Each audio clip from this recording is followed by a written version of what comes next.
Republika e Kosovës ende nuk ka institucione edhe pse ka ditë që certifikimi i rezultateve të zgjedhjeve të 7 qershorit u mbyll.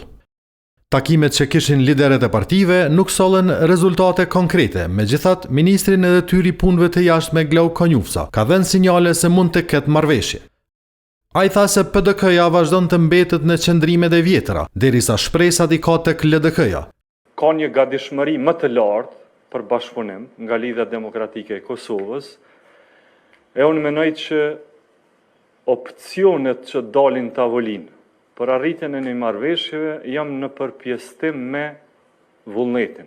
Konjufsa foli edhe për zhvillimet brenda Lidhjes Demokratike të Kosovës, për të cilat tha se nuk i takon t'i komentoj e as ta këshilloj këtë parti.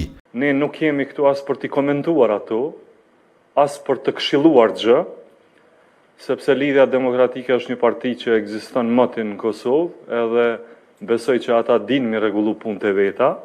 Ministri i jashtëm në detyrë foli edhe për qëndrimet e AAK-s, duke thënë se pavarësisht që nuk pranuan të shkojnë në takim me Kurtin, ata i dhanë arsyet se në çfarë kushte do të pranonin të bashkëpunonin.